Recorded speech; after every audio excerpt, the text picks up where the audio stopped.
눈에 넣어도 안 아픈 내 딸 둘과 남은 인생을 살기 위해서 하루하루 열심히 지내고 있는 40대 여성입니다. 사람들은 왜 그리 돈 앞에 밑바닥을 쉽게 드러냈는지 저는 어릴 때부터 나름 부유하게 자랐기 때문에 사실 돈 때문에 힘들었던 적은 없었어요. 이 말이 기분 나쁘게 들리실 수는 있겠지만 제 말은 돈이 귀한 줄 모르고 컸다는 뜻이 아니라 저희 부모님은 항상 자식들 경제관념을 없으면 없는 대로 살아라. 필요한 건 그만큼의 충분한 노동을 하면서 직접 벌어서 쓰라는 식으로 심어주셨기 때문에 정말 그렇게 살아왔었어요. 저는 어릴 때부터 부모님의 이런 가정교육관이 너무 좋았고요. 항상 친구 같을 때는 친구같이 대해주시고 엄할 땐 엄하게 교육을 시키셨거든요. 그렇게 화목한 가정에서 자란 저는 주변에서는 인기도 많은 편이었습니다. 항상 저한테 먼저 대시에 오른 남자들이 많았지만 정작 연애를 그리 많이 하진 않았어요. 왜냐하면 저는 일을 하는 게 더 재미있는 사람이었거든요. 하지만 그러다 결혼 정년기가 되어 30살쯤 소개팅 자리가 들어오게 됐고 거기에서 남편을 만날 수 있었습니다. 소개팅을 통해 만나게 된 남편은 대화가 아주 잘 통했어요. 그리고 매너도 있고 되게 자상한 사람이었죠. 그래서 더 결혼을 하게 됐어요. 시댁은 순댓국집을 운영하고 있었는데 형편이 그렇게 좋은 편은 아니었습니다.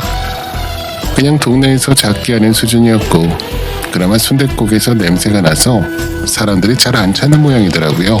실제로도 제가 먹어봤었는데 사실 저는 비위가 강한 사람인데도 불구하고 돼지 냄새가 너무 심하게 나서 먹기가 힘들 정도였어요. 근데 또 그 동네 토박이로 오래 운영이 되어 있다 보니 그 맛에 길들여준 사람들은 자주 왔다 갔다 하는 것 같더라고요. 그러니 계속해서 운영이 지속될 수 있었던 것 같아요. 그 단골 손님들 덕분에 모은 돈으로 시댁에서는 저희가 결혼을 할 때 집은 해줄 수 있다고 하더라고요. 그래서 결혼할 때는 시댁 쪽에서 집을 해주기로 하고 제가 혼수를 장만해서 가는 쪽으로 해서 진행하기로 했죠. 근데 이 시대에 무슨 집 하나 한 걸로 온갖 유세를 다 떨더군요. 결혼 전부터 정말 어이가 없었던 게 어느 날 시어머니가 저를 집으로 부르더라고요.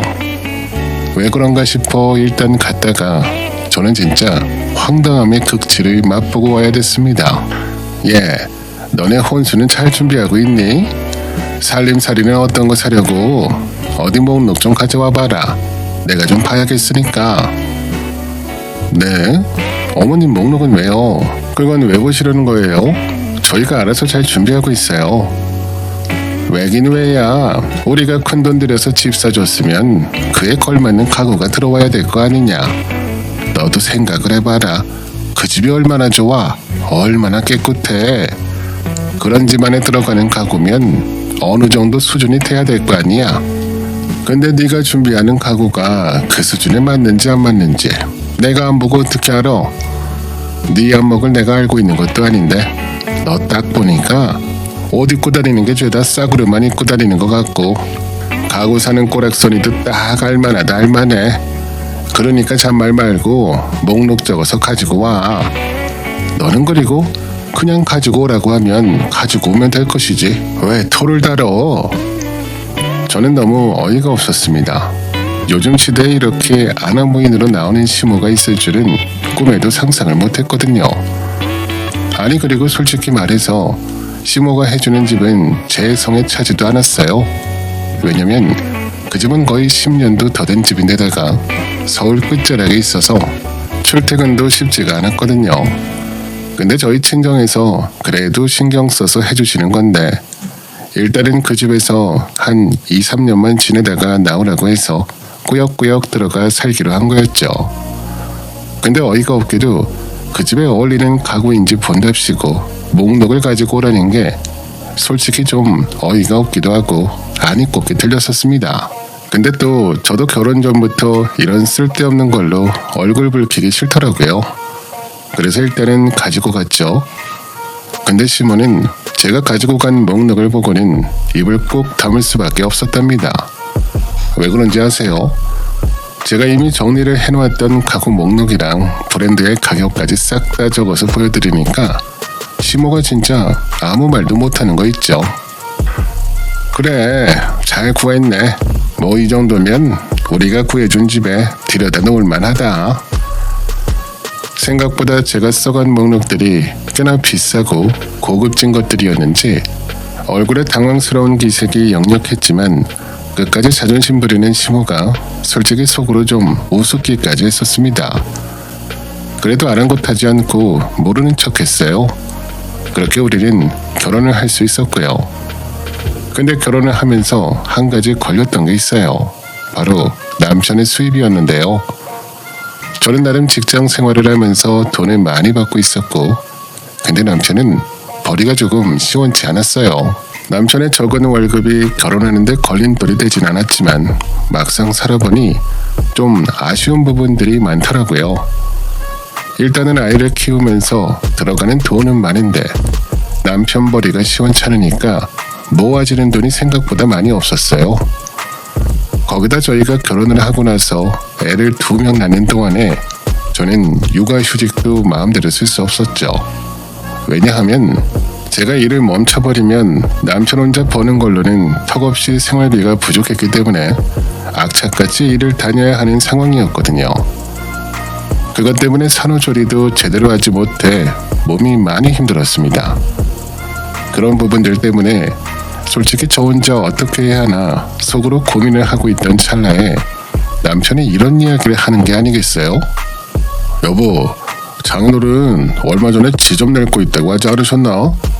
나 그것 좀 해보고 싶은데. 아니 남자라면 태어나서 한 번쯤은 통 크게 사업해봐야 되는 거 아니야? 솔직히 내 월급으론 우리 노후 보장도 안 되고 당신이나 애들한테 가장으로서 면목도 없는데 장인어른께 지원 부탁드리고 지점 우리가 내면 안 돼? 뭐 우리가 지점을 내자고? 당신 식당 같은 거 한 번도 안 해봤잖아. 식당 일이 얼마나 힘든지 알아? 그거 생각보다 몸 많이 쓰는 일이야. 당신은 여태까지 책상에만 앉아있던 사람인데 할 수 있을 것 같아? 당연하지. 우리 부모님 식당에서도 내가 일 많이 도와드려봐서 알아. 당신은 그럼 이대로 우리 집 경제력이 괜찮다고 생각해? 아니잖아. 그러니까 일단은 좀 장인어른께 여쭤봐봐. 비용도 우리가 다 대고서 지점 내면 좋겠지만 지금은 우리 사정이 여의치가 않으니까 지원 좀 해달라고 말씀드려보고. 명색이 딸내미가 부탁하는 건데 들어주시지 않겠어? 남편의 말은 일리가 있으면서도 참 뻔뻔하게 들려왔습니다. 근데 당시 저도 고민이 많은 부분이었기 때문에 아버지에게 말씀을 드려봤죠. 근데 역시나 저희 아버지도 이야기를 들으시더니 고민이 많이 되시는 얼굴이더라고요. 아버지 진짜 잘해볼게요. 그래도 정서방 알잖아. 성실하고 착한 사람인 거. 나한테 잘하는 거 보면 몰라? 나 결혼하고 나서 산후조리도 제대로 못하고 직장생활 계속했잖아요. 이제는 좀 정서방이 일하고 나는 우리 애들한테 더 신경 쓰면서 몸조리도 하고 싶어. 그러니까 내가 이야기한 것 좀 잘 생각해주세요. 그래 알았다. 내가 고민해보고 말해주마. 정서방이 근데 너한테 잘해주긴 잘해줘. 에이 아버지 그걸 말이라고? 정서방은 연애 때나 결혼 후에나 나한테 잘해줘요. 그니까 돈 없는 사람이라도 내가 잘 살지. 능력도 안 되는데 그것까지 못했어 봐. 어떻게 같이 살겠어요? 그래 알았다. 네 말이 무슨 말인지 알겠어. 애비가 고민해보고 말해줄게. 친정아버지는 그렇게 고민해보겠다고 하시고 딱 일주일 뒤에 우리를 친정집으로 부르셨어요. 그리고 거기에서 아주 큰 결심을 했다는 듯이 말씀을 하셨죠. 그래 어디 한번 해봐. 내가 투자하는 셈 치고 가게 하나 차려줄게. 근데 나는 뭐든 하면 제대로 해야 돼.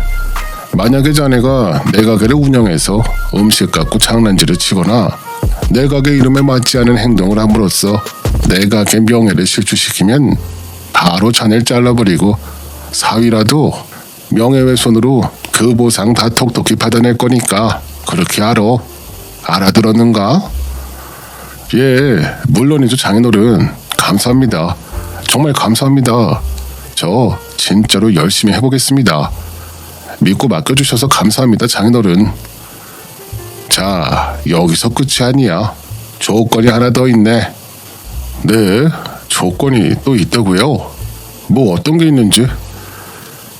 나는 어릴 때부터 내 자식이어도 한 번도 공짜로 뭘 줘본 적이 없어. 뭐든 쉽게 손에 넣는 것은 쉽게 생각하기 마련이거든. 그래서 말인데 가게 차릴 때 드릴 자금으로 딱 3천만 원만 준비해와. 나머지는 다 내가 내줄 테니까. 예? 3천만 원이요? 그래, 3천만 원. 왜? 자네 지금 3천만 원 넘는가? 지금 결혼 생활한 지가 몇 년인데 그 돈 구할 자금력도 없는 거야. 그리고 자네 가게 하나 차리려면 드는 비용이 얼마인 줄 알아? 게다가 우리 가게 첫 분점이네. 내가 허투루 낼 것 같은가? 그러니 비용은 더 많이 들어갈 텐데 그거 하나 못 구하겠다는 거야? 아닙니다. 아니에요, 장인어른. 가지고 오겠습니다. 당연히 구해야죠. 구할 수 있습니다. 지금 저희 돈 모아놓은 것도 좀 있고 부족한 게 있으면 어떻게든 만들어서 오겠습니다. 그래, 그래야지. 자, 그리고 아버지는 한 번 더 조건이 있다고 말씀하셨고 그 이야기를 들으면서 남편은 뭐가 또 남았냐는 식으로 놀라며 물었죠. 네? 또 있다고요? 아니 조건이 뭐 그렇게 많이... 뭡니까 장인어른? 자네 가게 수입의 20%는 내가 가지고 오겠네. 생각을 해봐. 자네가 그 가게 차리면서 자네 지분이 얼마나 있겠는가? 말 그대로 내가 전반적으로 다 투자해주는 개념인데 그 정도는 내가 가지고 와야 되지 않겠어? 그게 싫으면 하지 말게나. 다른 사람들은 그보다도 더 주고 우리 가게 분점 못 내서 한달이니까. 아이 장인어른 왜 그러십니까? 당연히 해야죠. 당연히 그렇게 해야죠. 무슨 그렇게 섭섭한 말씀을. 알겠습니다. 가게 수입의 20% 장인어른께 드리겠습니다. 남편은 그렇게 해서 제 친정아버지의 모든 조건을 다 받아들이고 사업을 시작할 수 있었습니다. 분점은 말 그대로 분점이었기 때문에 반찬부터 시작해서 각종 음식 재료에 쓰이는 양념, 고기 재료 등등 모든 것들은 다 본점에서 받았어야 됐죠. 근데 우리 부모님 고기나 음식들이 하나같이 기가 막히게 맛있었기 때문에 가게는 잘 될 수밖에 없었죠. 서울에 살던 사람들도 항상 경기도 쪽으로 건너가서 먹을 만큼 장사가 잘 되던 곳이었기 때문에 서울 중심지로 분점이 생기니 너도 나도 막 방문을 하기 시작했어요. 가게가 너무 잘 되다 보니까 남편 혼자서는 감당이 안 돼서 시댁 부모님까지 발벗고 나서버렸죠. 어차피 순댓국집도 단골 손님들 아니면 장사도 잘 안 되는 곳이었기 때문에 대번에 접어버리고 투입하더라고요. 저는 남편이 사업을 시작하면서 식당으로 같이 들어가진 않았고 미처 다 쓰지 못했던 육아휴직을 늦게나마 쓰고는 2년 정도 쉬면서 아이들과 같이 시간도 보내주고 제 시간도 가지면서 그렇게 보냈었습니다. 물론 복직을 하고 나서는 쉽지 않았지만 쉬는 동안에는 제 시간을 가진다는 말이 거의 무색할 만큼 남편 가게로 가서 일을 같이 했어요. 하지만 그러면서도 전반적인 운영은 남편과 시댁에서 했었죠. 근데 물론 가게 운영이야 그렇게 했어도 우리 아버지 음식으로 다 한 것들인데 이 사람들이 한 3년 정도 가게 운영을 하더니 식당이 너무 잘 되니까 마치 자기가 다 이룬 것처럼 의기양양해지는 게 아니겠어요? 우리 부모님 음식인데 마치 자기가 한 양 엄청 의시되더라고요. 그러면서 저한테 하는 말들이 아주 가관이었습니다. 여보, 장인어른 말이야.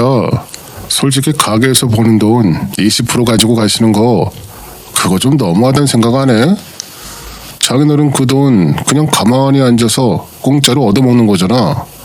힘든 일은 우리가 다 하는데. 아 진짜 아무리 생각해도 20%는 너무 과한 것 같아. 당신이 장인어른께 10%만 가지고 가시라고 얘기 좀 해봐. 아 진짜 나 매달 아까워서 죽겠다니까. 남편의 황당한 얘기를 들으면서 저는 기가 찼어요. 진짜 은혜를 모르는 짐승이란 게 이런 거구나 싶더라고요. 그래서 이야기했죠. 당신 그 가게 차리면서 뭐 했는데 꼴랑 3천만 원 가지고 간 거 말고 더 뭐 한 거 있어? 그 3천만 원도 당신이 번 거 아니잖아. 대부분 다 내 돈이었잖아. 그 가게 차리면서 몸만 들어간 인간이 뭐가 그렇게 불평이 많어. 그리고 그게 다 당신이 잘해서 된 거니? 우리 부모님 가게 브랜드 빨이잖아. 어디서 그딴 소리를 하고 있어. 그렇게 그 돈이 아깝고 자신이 있으면 우리 아버지 분점 접고 당신이 따로 가게 내놓으면 되겠네. 자꾸 비겁하게 맨날 나 통해서 그러지 말고 우리 아버지한테 할 말 있으면 직접 해. 내가 무슨 네 변호인이니? 아니면 네 비서야? 왜 자꾸 나보러 말을 하래? 아니 당신 왜 이래 갑자기? 딸로서 말 좀 해보라는 거지. 사위가 말하는 거랑 딸이 말하는 거랑 같아? 갱년기냐? 왜 성질이야 갑자기? 그리고 뭐 솔직히 장인어른네 고기가 맛있으면 얼마나 맛있다고. 다 내가 마케팅을 잘해서 그런 거야. 뭐 알지도 못하는 사람이 당신 사업의 사자라도 알아? 알지도 못하면서 뭐 진짜 어이없네. 그래 그럼 당장 내가 가서 딸로서 말할게. 아버지 사위가 지금 정신 못 차리고 아버지한테 보내는 그 20%도 아까워 죽으려고 하고 아버지네 고기가 맛있는지도 모르겠다고 이야기한다고. 그냥 가게 접어야 될 것 같다고 말씀드릴게. 뭐? 아니 당신 왜 이렇게 극단적이야? 누가 그런 의미로 말한 거야? 그냥 말이 그렇다는 거지. 당신도 참. 당신 그딴 소리 하기만 해. 내가 언제 안 한다 그랬어? 그냥 그 점이 아쉽다고 말한 거지. 하여간에 장인어른 앞에 가서 입방 좀 떨기만 해봐. 제가 한바탕 크게 화를 내버리니 제 반응을 예상하지도 못했는지 황당해하는 표정이 역력했습니다. 그리고 행여나 제가 친정아버지에게 가서 이럴까봐 엄청나게 전전긍긍하더라고요. 그 꼴이 우스워서 한번 봐줬습니다. 근데 아마 저는 그때 봐주지 말았어야 했던 것 같아요. 왜냐하면 이 인간의 기고만장이 하늘을 찌르다 못해 아주 우주로 날아가 버릴 기세였거든요. 그렇게 남편이 기고만장을 떨어댄 지 한 1년 정도 지속이 되면서 우리 결혼 생활은 8년 차에 접어들 때쯤이었습니다. 그때 저한테는 쌍둥이 남동생들이 있었는데 이 동생들이 줄줄이 결혼을 하더라고요. 정말 생각지도 못한 곳에서 의외의 찰거머리가 또 나타났거든요. 그건 바로 남편에게 하나밖에 없는 여동생인 신우이였죠. 제 남동생들이 다 결혼하면서 저희 친정아버지가 집도 해주고 고깃집 분점도 하나씩 차려주는 걸 보면서 갑자기 신우가 자기도 고깃집 분점을 하고 싶다고 말을 하더라고요. 다짜고짜 어느 날 우리 집에 쳐들어와서는 그 말을 하는데 진짜 황당하기 그지없었습니다. 언니, 아니 사돈어른께 말씀 좀 드려서 저도 좀 분점 하나 달라고 해주세요. 오빠도 하고 사돈 총각들도 다 결혼해서는 집도 새로 사주고 분점까지 다 내줘서 하는데 솔직히 나도 해줘야 되는 거 아니에요? 왜 나만 빼고 다 해주는데. 사돈어른 그렇게 쪼잔하신 분이 이번에 처음 알았네요. 뭐라고요? 아가씨 말 함부로 하지 마세요. 내 동생들은 당연히 우리 아버지 자식인데 그 정도도 못 해주나요? 왜 그런 걸로 우리 아버지가 쪼잔한 사람이 돼야 되는데요? 우리 아버지한테 뭐 고깃집 맡겨놨어요? 어쩜 그런 황당한 소리를 하세요? 그리고 아가씨 혼자 그 분점 감당 못해요. 지금도 아가씨 오빠는 어머님 아버님이 다 붙어서 일하잖아요. 그러면서도 간신히 가게 운영되고 있는 거 안 보여요? 우리 애들도 자기네들 혼자서만 하는 게 아니라 부부끼리 같이 해요. 같이. 아가씨는 근데 지금 결혼할 사람이 있는 것도 아니고 결혼을 앞으로 할 것도 아니고 그냥 무작정 고깃집 하고 싶다는 거잖아요. 그까짓 거 나도 결혼하면 될 거 아니에요. 두고 봐요. 내가 어떻게든 남편 데리고 올 테니까 사돈어른께 나 분점 내줄 거나 준비하라고 해줘요. 신우이는 완전히 선전포고를 하더니만은 그때부터 미친 듯이 선을 보기 시작했습니다. 진짜 매주 선을 보는 것도 모자라서 하루에 2탕 3탕까지도 뛰더라고요. 그걸 보면서 진짜 대단한 사람이다 싶었어요. 제발 그 근성으로 지금까지 일이나 좀 제대로 해보지 라는 생각이 들 정도였죠. 왜냐하면 신우이는 여태까지 직장 하나도 제대로 다니지 못하고 있었거든요. 취업을 하긴 해도 꼭 몇 달 못 가서 일을 그만두는 사람이었어요. 팀장이 이상하다, 월급이 적다, 일이 너무 힘들다 등등 온갖 핑곗거리를 말하면서 말이죠. 근데 갑자기 제 쌍둥이 남동생들이 결혼하면서 잘 되는 꼴을 보더니 그렇게 미친 듯이 발광하듯 선을 보고 있던 거였죠. 참, 근데 노력을 얼마나 했는지 용케도 결혼할 사람을 찾아냈더라고요. 그러면서 벼랑간 그 결혼할 사람을 시댁에 먼저 인사시키기도 전에 우리한테 데리고 와서는 이러는 거 아니겠어요? 언니, 자요. 나 결혼할 사람 데리고 왔어요. 우리 꼭 결혼할 거니까 얼른 사돈어른한테 이야기해서 저 분점 달라고 말씀해주세요. 아가씨, 분점이야 뭐 내주는 거 어렵지 않죠. 근데 아가씨 돈 있어요? 분점 차리려면 돈이 필요한데 아가씨 그 돈 낼 수 있냐고요? 언니, 제가 돈이 왜 필요해요? 그걸 내가 왜 준비해야 되는데요? 나도 가족인데 그냥 차려주는 거 아니에요? 나한테만 돈 받는 경우가 아니죠. 나도 엄연히 이 집 식구인데. 저는 이 말도 안 되는 상식 밖의 소리를 해대는 신우를 보면서 너무 어이가 없어 웃음이 나더라고요. 그래서 한참을 비웃어주고는 똑부러지게 이야기를 했어요. 아가씨, 무슨 그런 말도 안 되는 소리를 말이 되는 것처럼 해요? 나 진짜 이런 황당한 소리를 이렇게 뻔뻔하게 하는 사람은 처음 보네. 됐고요. 아가씨 그 분점 공짜로 해줄 일은 없을 거예요. 그리고 우리도 그렇고 제 남동생들도 그렇고 다 그 분점 공짜로 낸 거 아니에요. 우리 아버지 그렇게 호락호락하신 분 아니라고요. 셋 다 아버지한테 3천만 원 이상씩 주고서 그 분점 낸 거예요. 아가씨도 그럼 그 3천만 원 준비해와요. 그럼 혹시 알아요? 우리 아버지가 분점 내주실지. 근데 그것도 없으면 어림도 없으니까 그 돈 없으면 꿈 깨시고요. 저는 아주 가차없이 이야기를 하고는 신우를 보내버렸어요. 근데 참 이 사람 근성이 쓸데없는 데서 나오더라고요. 자기 혼자서 저를 공략해서는 안 되겠는지 이번에는 시댁 식구들까지 꼬드겨서 저를 설득시킨 거 있죠. 그날은 제가 주말이라 출근을 안 하는 날이었기 때문에 애들을 데리고 식당에 가서 일을 도와주는 날이었어요. 근데 제가 거기 있는 건 또 어떻게 알았는지 신우가 왔더라고요. 와서는 또 질리도록 분점 얘기를 하면서 쫄라대기 시작했습니다.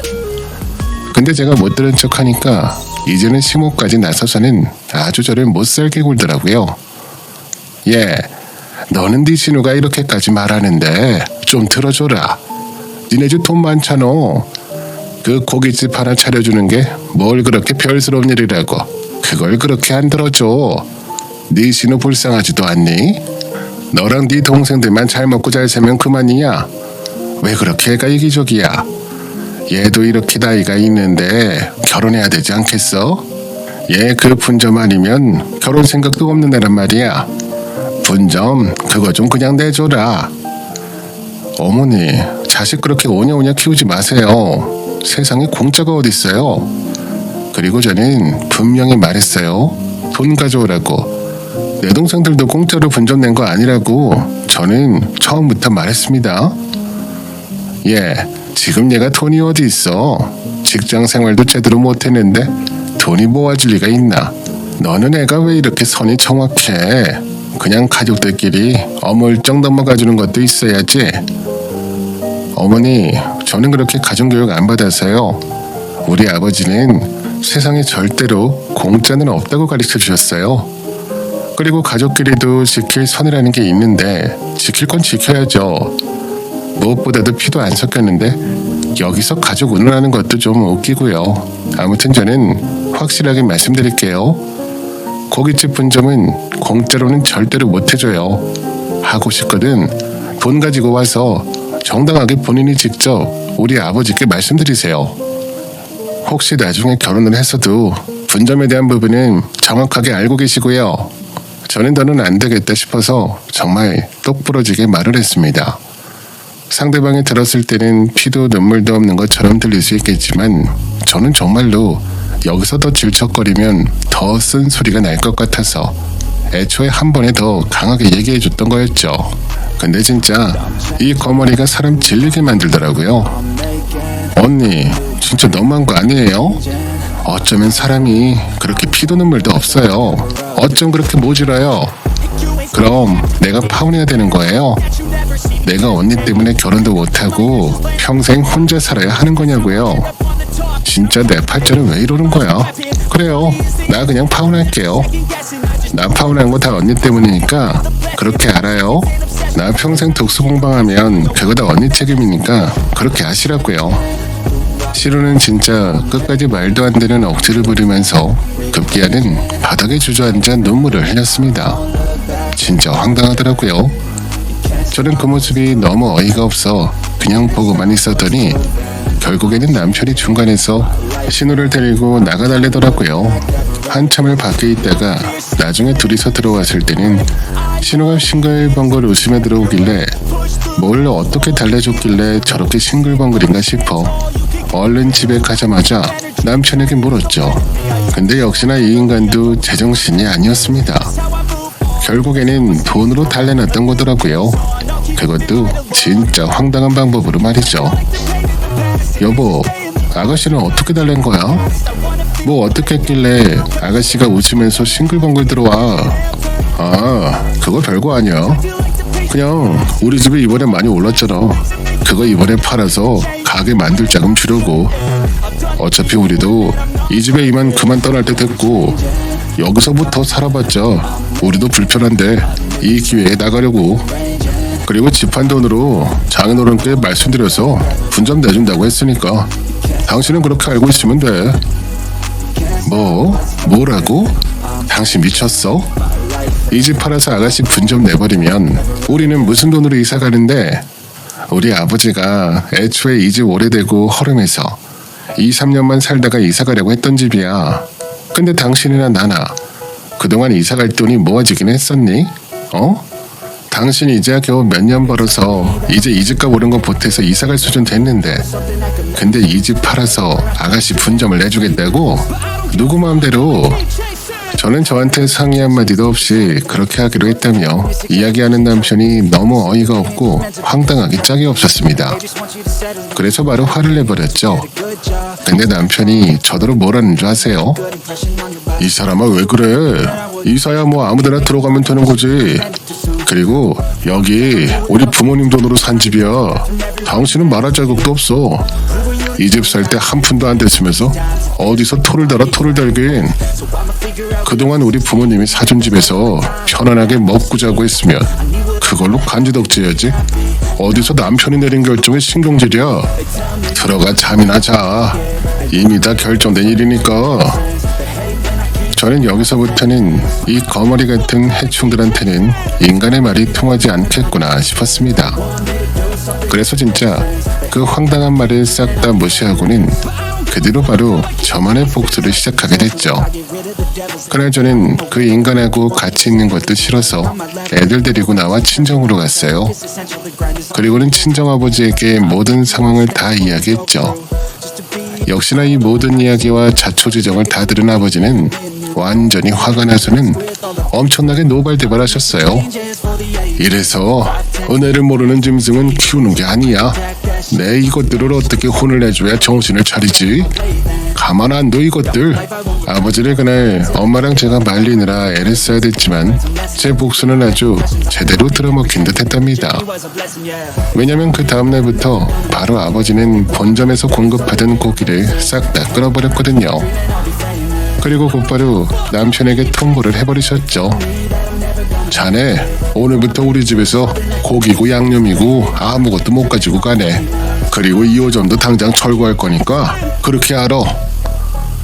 아버지는 남편에게 이렇게 선전포고를 해버렸어요. 거의 마른 하늘에 날벼락을 맞은 복면당한 시댁 식구들은 제일 또 만만한 사람을 찾아와 갈구기 시작했죠. 이봐, 이게 다 무슨 소리야? 당신 어제 집 나가서 한 일이 고작 장인어른한테 가서 다 일러 바치는 거였어? 진짜 그랬던 거냐고. 진짜 우리 망하는 걸 보고 싶어서 이래? 내가 망하면 당신도 망하는 거야. 뭐 나만 죽는 줄 알아? 그리고 여기에서 갑자기 음식 공고 다 끊어버리고 가게까지 접어버리는 경우가 어딨어. 아무리 화가 나도 그렇지. 장인어른 제정신이래? 말 좀 해봐 어디. 그래 얘 이게 무슨 막대 먹은 경우니? 사돈 양반 그렇게 안 받는데 성질 고약하시네. 왜 그러신다니? 그리고 거기에 우리 아들 돈 3천만 원도 다 들어갔는데 그 가게 당장에 빼버리면 당장 그 돈 물어내시라고 해라 당장. 진짜 이건 뭐 아무리 봐도 적응 안 되는 뻔뻔함이네. 저기 여들 어차피 그 2호점 우리 아버지 돈으로 시작한 건데 왜 난리세요? 무슨 자격으로 그따위 말을 하는데 당신들도 이 집 당신네들이 산 집이라며 나 한마디도 못 거들게 하고는 멋대로 팔아당겨서 그 철없는 막내 피지닥거리 하려고 했던 거 아니었어? 우리 아버지도 이제 더는 거머리 같은 당신들한테 더 핏발리고 싶지 않아서 털어버리는 것뿐이야. 그리고 그 3천만 원에서 대부분 지분이 다 누구한테 있는데 그거 내 돈이 더 많아요. 저는 남편이 저한테 했던 말을 그대로 돌려주면서 완전히 크게 한 방 먹어버렸어요. 그리고 그날 이후 한다면 하는 우리 아버지답게 진짜로 아버지는 2호점을 접어버렸죠. 그 덕에 그 거머리들은 한순간에 사업체를 잃고 길거리에 나 앉아버리게 됐어요. 시댁 식구들과 남편은 그제서야 저희 아버지에게로 가서 무릎을 꿇고 싹싹 빌더라고요. 장인어른, 제가 경솔하게 행동했습니다. 제가 진짜 무식하게 굴었어요. 죄송합니다. 그게 다 장인어른이 저한테 베풀어주신 아량이었는데 제가 그 은혜를 몰랐습니다. 이번 한 번만 용서해 주시면 다시는 안 그럴게요. 그러니까 제발 좀 그 가게만은 남겨주십시오. 장인어른, 시키는 건 뭐든지 다 하겠습니다. 남편은 거의 무릎을 꿇다시피 엎드려서는 아버지 바지가랑이를 붙잡고 늘어져댔죠.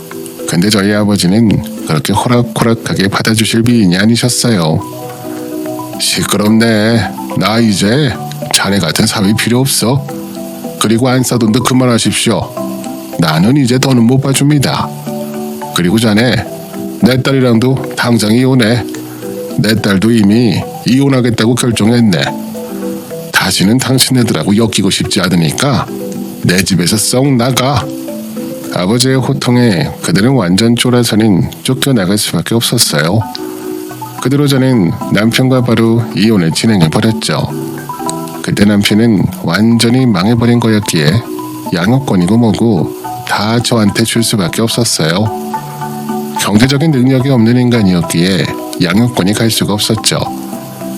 그렇게 저에게 아주 유리하게 이혼이 끝나고 나서 저는 다시는 그 인간들을 볼 이유도 없을 줄 알았습니다.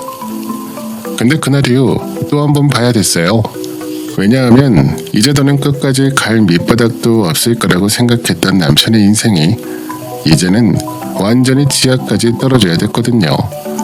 그것은 바로 2호점에 있던 직원 한 명의 양심 고백 때문이었습니다. 알고 보니 남편은 그동안 2호점을 운영하면서 우리 아버지가 절대로 하지 말라고 당부하셨던 장난질을 음식에다가 아주 제대로 하고 있었더라고요. 남편은 그동안 본점에서 공급받았던 원래 고기에 싸구려 고기를 섞어서 팔고 있었고 그걸 어떤 직원 한 명한테 담당을 몰래 시켰는데 남편이 그 일을 시키면서도 갑질을 엄청나게 했던 모양이더라고요. 사실 그동안 남편은 가게 직원들을 너무 함부로 해서 제가 몇 번이나 그러지 말라고 말렸는지 몰라요. 근데도 말을 안 듣더니만은 결국에는 이렇게 일이 터지고 말았던 거였습니다. 그 직원은 그동안 남편의 갑질이 아무리 심해도 입막음용으로 월급을 특별히 많이 줬기 때문에 참고 있었다가 남편이 망해버리니까 본점으로 와서는 저희 아버지한테 다 고발을 해버린 거였어요. 거기에 증거물까지 아주 확실히 있었기 때문에 남편의 모든 만행이 다 드러나게 되었죠. 근데 그전부터 아버지는 2호점이 운영이 되던 당시에 이상하게 다른 지점들은 괜찮은데 2호점만 고기 퀄리티가 떨어진다는 민원이 들어와 그 원인을 찾고 있던 중이었어요. 근데 여기에서 그 이유를 알게 되었던 거였죠. 그대로 아버지는 남편 상대로 고소를 해버렸습니다. 애초에 남편이 가게를 냈을 때 썼던 계약서가 있었기 때문에 아무리 2호점에 접었어도 2호점으로 인해 현재 운영되고 있는 본점과 3, 4, 5지점 이미지에 큰 타격을 줬기에 그걸 명목으로 손해배상 청구를 해버렸어요. 그러면서 그 비용을 어마어마하게 받게 됐죠. 결국 남편은 사업체는 사업체대로 뺏기고 우리 집에 돈까지 물어내야 되면서 완전히 인생이 탈탈 털려버리게 되었어요. 그것 때문에 이혼 후 제가 머물고 있었던 친정집으로 또 찾아와 사정사정을 했던 거죠. 그래서 얼굴을 한 번 더 볼 수밖에 없었던 거였어요. 장인어른, 제가 죽을 죄를 지었습니다. 제가 왜 그랬는지 진짜 그렇게 해도 티가 안 날 거라고 생각했어요. 어리석었습니다. 제발 한 번만 용서해 주세요. 어차피 이제 가게도 접었고 2호점 때문에 다른 가게 이미지에 손상될 일도 없으니까 이제 더는 상관없지 않습니까? 그 돈 보상하려면 저 진짜 있는 집까지 다 팔아서 길거리에 나앉아야 돼요. 남편은 정말로 사정하면서 빌어댔어요. 하지만 역시나 여기서도 호락호락하게 봐줄 아버지가 아니셨죠. 이제 나는 장인도 아니니까 그따위로 부르지 마. 그리고 애초에 계약서에 어떻게 썼지? 우리 가게 명예를 실추시키면 그에 대한 보상을 요구하게 될 거라고 분명히 명시했어. 그걸 알면서도 그딴 짓을 한 건 멍청한 자네고. 그러니까 돈 똑바로 준비해마. 돈 제대로 안 주면 그것 가지고도 고소해버릴 테니까 그렇게 알고. 완강한 아버지의 태도에 결국 남편은 그대로 힘없이 눈물만 줄줄 흘리며 나갈 수밖에 없었습니다. 남편은 그 길로 나가서 그 손해배상액에다가 저에게 줄 위자료, 양육비까지 주지 못한 상황이었기에 그 모든 것들을 다 벌기 위해서 나가서 일을 해야 됐어요. 물론 저희 아버지도 돈을 받기는 해야 됐지만 한꺼번에 받을 건 무리라는 걸 알고 계셨기 때문에 일부 먼저 받은 다음에 그 나머지는 분할로 해서 받는 것으로 그나마 협의를 해주셨어요. 그래서 남편은 그나마 좀 숨통이라도 트일 수 있었던 거였죠. 그리고 그 일부 받았던 손해배상액은 저희 신혼집을 팔아서 갚은 거라 현재는 오갈 데 없는 남편이 시댁으로 들어가 모든 시댁 식구들이 죄다 시부모님 집에서 지내고 있는 듯 했습니다. 시부모님은 방 2칸짜리 빌라에서 신우랑 같이 살고 있다가 남편이 들어가면서 그 좁아터진 집에서 힘들게 지내고 있는 것 같고요. 물론 신우이는 결혼할 돈이 다 없어졌기 때문에 그대로 파혼당했다고 하고요. 이 모든 소식을 끝으로 전 남편과는 아예 소식도 모르고 매달 들어오는 돈만 확인하며 지내고 있어요. 그걸로 그냥 어찌저찌 살고 있구나 예상만 할 뿐이죠. 저는 지금 사랑하는 제 아이 2명을 데리고 친정집에서 잘 지내고 있어요. 조만간 이사할 준비하느라 바쁘네요. 이제 아이들도 어느 정도 커서 어린이집 보내며 저는 꾸준히 제 일을 하며 제 삶을 잘 꾸려나가고 있는 중이에요. 앞으로 제 남은 인생들은 더 행복한 일만 가득할 수 있도록 함께 응원해주시고 저도 여러분들의 인생에 제발 거머리 같은 인간들 말고 항상 서로 주거니 받거니 하며 좋은 인연을 이어갈 수 있는 사람들로 가득 차기를 기도하며 응원할게요. 제 이야기 들어주셔서 감사합니다. 오늘도 저희 채널에 와주셔서 감사드립니다. 더 좋은 이야기로 찾아뵙겠습니다. 지금까지 작은별 라디오였습니다.